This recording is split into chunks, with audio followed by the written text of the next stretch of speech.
बिस्मिल्लाहिर्रहमानिर्रहीम। नाज़रीन, एक तवील अरसे के बाद आपका ये खाकसार तारिक अमीन अपना ताज़ा वीलॉग लेके अपने यूट्यूब चैनल तीसरी आंख ऑफिशियल के प्लेटफॉर्म से आपकी खिदमत में हाजिर है।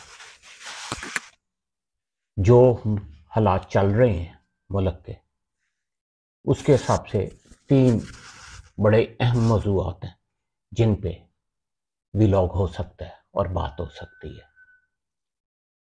सरफ़रिस्त जो मौजू है वो एफबीआर के मुतालिक है।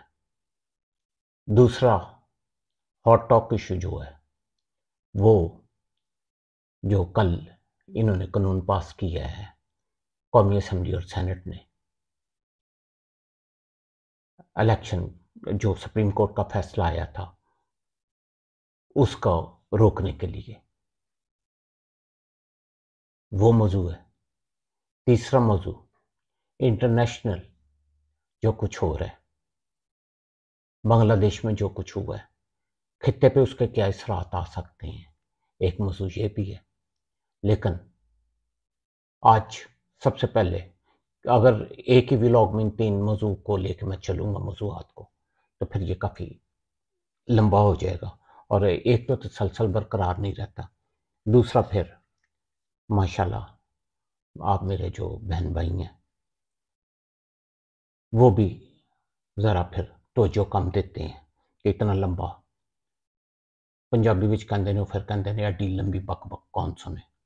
तो मुख्तसर सी बात करते हैं। पहला वीलॉग जो शुरू करते हैं वो एफबीआर के मुतालिक कर लेते हैं। अभी आपकी आंखों के सामने एक स्क्रीनशॉट पेश करने लगा हूं, आज की अखबार में ही आया है। ये इस वक्त मौजूदा चेयरमैन जो है, इनका क्या नाम है, टवाना साहब, अमजद टवाना साहब, इन्होंने जाते जाते, क्योंकि एलपीआर इन्होंने अप्लाई की है, जाते जाते इन्होंने आज एक बयान दिया है कि जी हर माह एजेंसियों की एक फरिस्त आती है कि आप फलां फलां अफसर तब्दील कर दें।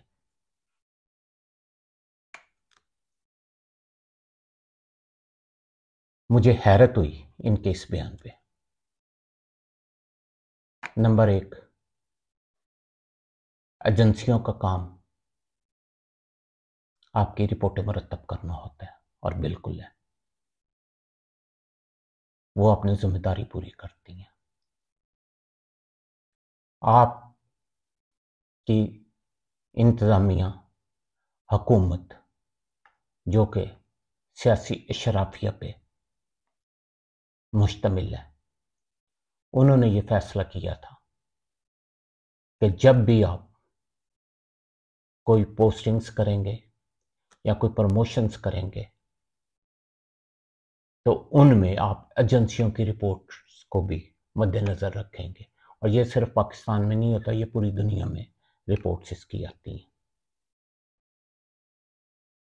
वो अलहदा बात है कि आपका इंटरनल सिस्टम जो है वो इस कदर स्ट्रॉन्ग नहीं है कि जिस पे कहा जाए कि जी इनके अंदर खुद एहतसाबी इतनी स्ट्रॉन्ग है कि यहाँ पे किसी और रिपोर्ट की, किसी चीज़ की ज़रूरत नहीं है।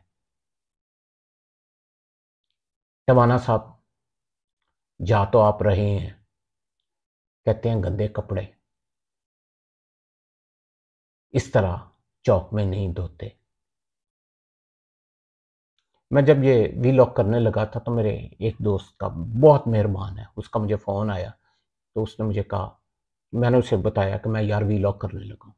तो उसने मुझे कहा कि भाईजान ज़रा ध्यान कर, तू बड़ियां ज़रा औखियां औखियां सख्त गल्लां कर जाना, किसी दिन कोई लम्मियां ना पा दे भाई। तो मैंने उसको कहा, मैंने कहा कि यार ये मैंने खुदा पे छोड़ा हुआ है, लेकिन हकीकत ये है कि मैं पिछले 15 साल से नवाए वक्त में लिख रहा हूँ। मुझे कसम करा लें, आज तक ना कभी मुझे, और बड़े सख्त, इसी एफबीआर पे मैंने बड़े सख्त वीलॉग भी किए, आज तक ना मुझे कोई धमकी मिली, ना कोई ऐसी हरकत हुई किसी भी एजेंसी की तरफ से कि मैं दबाव में आ सकूं। तो खैर उस तरफ आते हैं जो बात मैंने कही कि अपने गंदे कपड़े इस तरह चौक में नहीं धोते। टवाना साहब, आप 9 महीने पहले अपने रिटायरमेंट से पहले जा रहे हैं, तो आज जो पेंडोरा बॉक्स खोला है, कहीं ये ना हो कि वो चीज़ें भी, लोग तो कहते हैं बड़ा क्लीन चिट देते हैं, लेकिन याद रखिएगा कि ये ना हो कि कोई एक आइंदा दिनों में कोई एक फरिश्ता आ जाए। जिन फरिश्तों की आप बात कर रहे हैं ना, तो कुछ ऐसी हकीकतें सामने आ जाए कि आपने भी LPR क्यों ली है। मैं FBR की तरफ आता हूँ। आपने कई व्लॉग्स में मैं कह चुका हूँ कि ये FBR की जो अंदरूनी रेशा दवानियाँ हैं, ये बहुत को काउंट करती हैं। मुझे एक दोस्त कह रहे थे कि यार हिस्ट्री उठा के देख लो कि FBR के जब से इनसाइड इनके चेयरमैन आते हैं, तो ये रेवेन्यू टारगेट भी पूरा करते हैं, और जब भी इन पे DMG ग्रुप वगैरह से बंदे आते हैं, तो फिर इनके रेवेन्यू टारगेट्स भी पूरे नहीं होते। तो मेरे ज़हन में जहाँ तक मेरी जानकारी है, कुछ नाम आ जाते हैं जिनमें मैं कई दफ़ा यूसुफ अब्दुल्ला का नाम लेता हूँ। उसके बाद गालिबन सदीक सुलेमान या सुलेमान सदीक, जो भी उनका नाम था, वो भी DMG ग्रुप के थे, नॉट फ्रॉम कस्टम्स या IR ग्रुप। एक्चुअली FBR में आज भी जो आप चीज़ें देखते हैं, बदइंतज़ामी देखते हैं या परेशानी देखते हैं, उसमें इनकी आपस के अंदर की रिश्वतवानियाँ भी बहुत होती हैं, और ये आज की बात नहीं है। मैं बार बार ये कहता हूँ कि इस डिपार्टमेंट में आजकल भी इतने कैरियर ऑफिसर्स मौजूद हैं। जहाँ पे मैं इस हुकूमत पे तनकीद करूँगा, वहाँ पे मैं ये भी कहूँगा कि पिछले 6 माह से अगर इन्हीं एजेंसियों की रिपोर्ट पे इस हुकूमत ने कार्रवाई की है, तो फिर यकीन जानिए कि तमाम कैरियर ऑफिसर और अच्छी शोहरत के जो ऑफिसर्स थे, मेरी नॉलेज के मुताबिक वो पोस्ट हुए हैं। चाहे वो जूनियर थे, लेकिन उनकी रेपो बहुत अच्छी थी। नाम नहीं लूंगा। कराची में आपने OPS पे बंदे लगाए, अच्छी शोहरत के हामिल। पेशावर में आपने कैरियर ऑफिसर, अच्छी शोहरत का मालिक बंदा लगाया। मेंबर कस्टम्स ऑपरेशन, आपने अच्छी शोहरत का बंदा लगाया। लाहौर में गो के काम के लिहाज से नॉट सो प्रोफेशनल, लेकिन इंटेग्रिटी वाइज अच्छी ऑफिसर आपने हेड लगाई। अब बात ये आती है कि जो मैं बात कर रहा हूँ, ये रिश्वतवानियाँ आज की नहीं है। एक ज़माना था, मैंने अपने एक व्लॉग में कहा था, उस वक्त बहुत अच्छे ऑफिसर्स होते थे, ऐसे ऐसे नाम होते थे 70 और 80s में ऑफिसर्स, ये वाकई पता चलता था कि यार ये CSS की क्रीम है। लेकिन उस वक्त भी दो नाम लेता हूँ, मुबीन हसन साहब और STR जैदी। इन दो की चेयरमैनशिप के लिए जो फाइट चली, उसमें भी महकमे का बड़ा नुकसान हुआ। फिर यूसुफ अब्दुल्ला साहब जब आए, तो उस वक्त वो रिस्ट्रक्चरिंग कर रहे थे, IR को अलहदा कर रहे थे। सेल टैक्स जो पहले कस्टम्स के साथ मुंसलिक था, उसको उन्होंने इनलैंड रेवेन्यू में लेकर जाने की कर रहे थे। तो वो जब अलहदगी हो रही थी, तो उस ज़माने में कस्टम ग्रुप जो है, उन्होंने अपना एक अलहदा बनाया, और उस वक्त अफजल भट्टी साहब थे गालबन ग्रेड 21 के, तो उन्होंने कोई रिटशिप में जाने के लिए उस वक्त कोई चंदा भी ऑफिसर्स ने, जो भी इनकी एसोसिएशन है, उसमें किया। इसी सबाक में मैं एक और अर्ज करता चलूँ, इसी तरह की एक मूव जो है, पिछले दिनों जब ये एडमन पूल तश्कील दिया गया, तो उसमें भी ये तजवीज़ सामने आई थी इस एसोसिएशन में कि जी रिट में चला जाए। कुछ ऑफिसर्स जो उसमें मुतासर हुए, वो एक अलग स्टोरी है कि क्या एडमन पूल बनाना चाहिए, इसमें ऑफिसर्स का मोरल जो है वो कितना गिरा है, और ये फैसला सही था या गलत था, ये एक अलहदा इस पे बहस होनी चाहिए। लेकिन इसी तरह मैं आपको बताता हूँ, जब अफजल भट्टी साहब ये मूव करने लगे तो यूसुफ अब्दुल्ला को बैकिंग थी उस वक़्त जनरल मुशर्रफ की, और वन मैन हुकूमत थी। तो यूसुफ अब्दुल्ला साहब ने फिर इस अफजल भट्टी साहब को सैक कर दिया, और वो उस वक़्त जो फाइट थी वो थोड़ी-सी कम पड़ी। मैं बात कर रहा हूँ, अभी आप देखें, ये जो फैसला साज़ होते हैं, जो चीज़ें देखने वाली हैं, उनको ज़रा देखना चाहिए। वीलॉग में मुख्तसर करता हूँ, करूँ तो ये पौन घंटे से ऊपर चला जाएगा। अभी आप देखें, ग्रेड 21 के ऑफ़िसर्स जो हैं, ये हायर पोस्टिंग्स में हमेशा ये होता है कि जो सीनियर ऑफिसर्स होते हैं वो जूनियर के मुतहत काम करने से फिर हिचकिचाते हैं, ना वो फैसले लेते हैं, उसमें काफ़ी कबाहतें जो हैं खड़ी होती हैं। अब आप देख लें, इस वक्त आपके इस एफबीआर में ग्रेड 22 के सिर्फ कस्टम्स ग्रुप के 2 ऑफिसर्स बैठे हुए हैं। आपने उनको पोस्ट नहीं करना तो आप एफबीआर से उन्हें किसी और मिनिस्ट्री में भेज दें।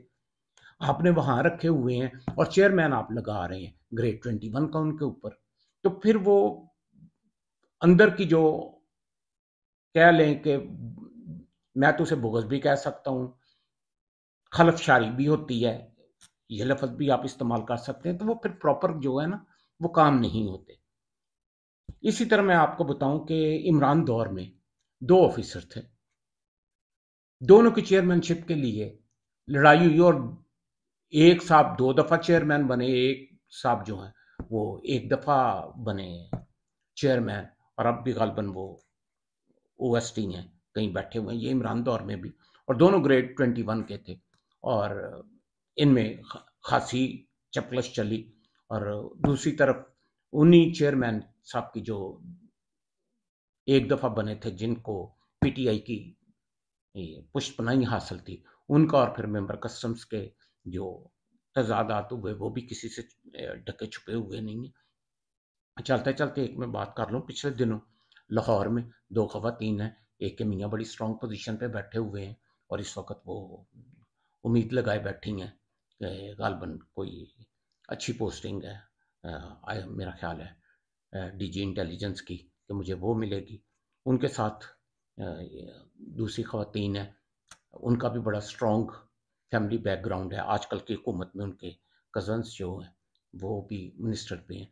तो फिर उन दोनों की भी जो हुई आपस में, ये कोई मैं न्यूज़ ब्रेक नहीं कर रहा या कोई ऐसी चीज़ नहीं है, ये हर बंदे को लाहौर में पता है कि किस तरह की उनकी आपस में नोक झोंक नहीं हुई, नोक झोंक से बहुत आगे बातें गई। तो अब वो खुला डुला दूसरी जो है, जो इस लड़ाई में मुतासर हुई हैं, तो वो हर फोरम पे बैठ के कहती हैं कि जी मैं तो फलान दी दसी दी आ।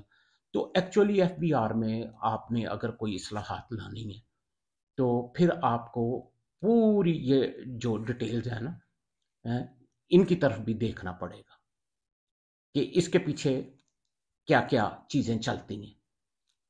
क्योंकि प्रोफेशनलिज्म में ये चपकलिश जो है, ये नहीं चलती। और अभी अब मेरा ख़्याल है आज जब मेरा ये व्लॉग ऑन होगा, अभी तक नोटिफ़िकेशन नहीं हुआ, तो 3 नाम चल रहे हैं। एक आईआर का ऑफ़िसर है, एकेडमी वाइज़ उनकी जो एकेडमिक बैकग्राउंड है उनका, प्रोफेशनलिज्म, उसमें बड़ा नाम है, आईआर डिपार्टमेंट से हैं। दूसरे साहब इस वक़्त, और ग़ालिबन उन्हीं का नाम फाइनल हो चुका है, इस वक़्त हुकूमती हलकों के बहुत करीब है, डीएमजी ग्रुप से तल्लुक़ रखते हैं। तीसरा नाम भी जो चला था वो भी ग़ालिबन डीएमजी ग्रुप का था, लेकिन ये साहब इस वक़्त अपनी स्ट्रॉन्ग फुटिंग पे हैं। तो मेरा ख़्याल है, उम्मीद मैं कर सकता हूँ कि ये डीएमजी ग्रुप के जो साहब आ रहे हैं, ये अंदर की जो रेशदवानी है, चपकलिशें हैं, और ये जो मैंने आपको चीज़ें नोट करवाई हैं कि अगर ग्रेड 22 के ऑफिसर्स को आप यहाँ पे एफबीआर में, क्योंकि बाकी तो सारी पोस्टिंग्स ग्रेड 21 की होंगी, तो अगर आप इनको मुनासिब समझते हैं, तो फिर भाई साहब इनको ग्रेड 22 में तो किसी भी मिनिस्ट्री में जा सकते हैं, वहाँ से जाएँ और एक लेके आएँ, अच्छे ऑफ़िसर्स आपके पास, जैसे मैंने आपको कहा है ये लॉट जो आपके पास आई है और हुकूमत ने पिछले 6 माह में जिनको तरीफ़ी असनाद भी बख्शी, ईमानदारी के सर्टिफ़िकेट भी दिए, तो उनकी रिस्ट्रक्चरिंग आप ऐसे कर लें कि ये चीज़ें ख़त्म हो जाएँ, जो आपस में एक-दूसरे की टाँगें खींची जा रही हैं। और सबसे पहले एक स्ट्रॉन्ग फुटिंग और वही टवाना साहब वाली बात कि हुण टवाना साहब की कसर रह गई सी, बाकी तो सियासी तौर उत्ते एजेंसियां नूं खिच्चदे सी, हुण इन्हां दी कसर एक हैगी सी